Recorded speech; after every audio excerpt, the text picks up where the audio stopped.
Part 1. The Lost Colony of Roanoke, America's First Mystery. Hey guys! Tonight, we're floating back, way back, before TikTok, before cable TV, even before George Washington could complain about his wooden teeth. We're settling in for the story of the Lost Colony of Roanoke, America's first real historical mystery. So, grab some tea, get comfortable. Pretend your blanket is one of those woolly 16th century cloaks that everyone smelled terrible in, because we're diving into the late 1500s, a time when European powers were busy racing around the world, sticking flags into land they didn't own, and confidently declaring, "This is ours now."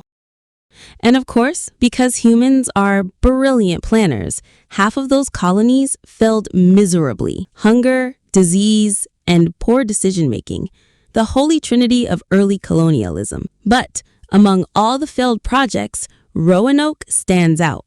Not because it succeeded, it very much didn't, but because it left behind one of history's most sleepily debated questions. What exactly happened to the people there? Now, don't worry. This isn't some spooky horror story, no jump scares, no true crime intensity, just a bunch of Elizabethan adventurers who vanish like your motivation on a Monday morning. And the best part is, no one can agree on why. So, let's set the stage. It's the 1580s. Elizabeth I is on the throne. She's busy dodging assassination plots, figuring out how much makeup is too much makeup, and sending sea captains to poke around the Americas.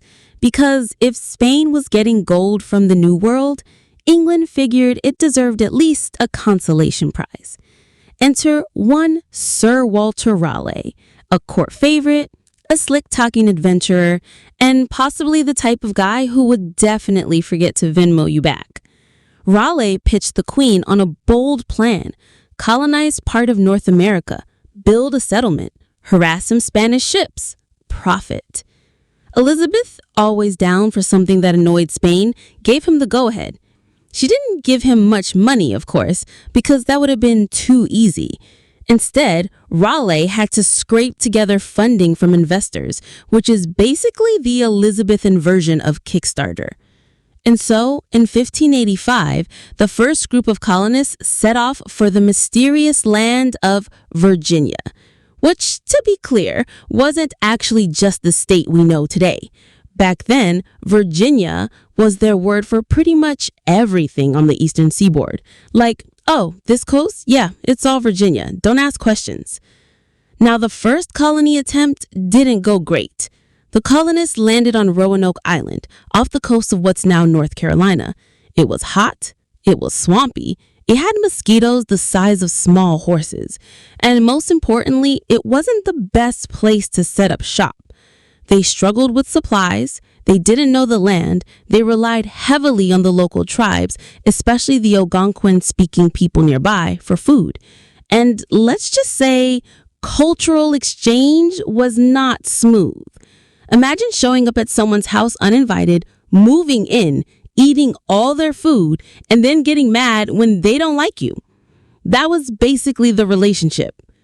By 1586, the colonists were so miserable that when Sir Francis Drake, yes, the famous privateer, showed up on his way home from raiding the Caribbean, they were like, "Hey man, could you give us a ride back?"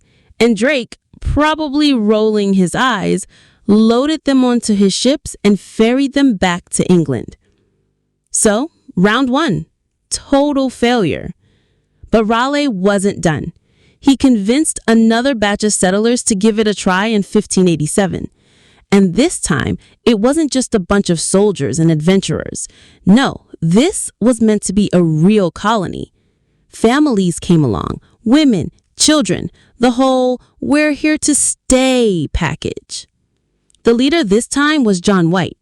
He was more of a gentleman artist type than a tough military commander, but sure, why not put him in charge of a fragile new settlement? Among the settlers was White's own daughter, Eleanor Dear, who was pregnant at the time, and in August of that year, she gave birth to Virginia Dear, the first English child born in the Americas. Cue patriotic sighs. The baby became sort of a mascot for the colony's hopeful future. Spoiler, Virginia Dare's fame far outlived her actual life expectancy. Now, problem number 1. When the colonists arrived, they realized, oops, relations with the local tribes were already strained. Because of the mess left behind from the 1585 group, trust was non-existent. So instead of a warm welcome, the settlers got chilly stares, withheld food, and the occasional sharp disagreement. Supplies ran low, crops didn't grow, and the settlers started pestering John White to go back to England and beg for more support. He didn't want to. He argued, but in the end, he agreed. He'd make the trip, resupply, and return quickly, just a few months. What could possibly go wrong? Well, the answer is the Spanish Armada. White sailed back to England in late 1587. But the very next year, Spain launched its massive fleet to invade England. Suddenly, all English ships were being grabbed for defense. No one cared about a tiny, struggling colony in the middle of nowhere. White was stuck for 3 long years. Finally, in 1590, he managed to return to Roanoke. He must have been excited, relieved, probably rehearsing a big heroic speech like, "Don't worry, everyone, I'm back with..." Wait, where is everyone?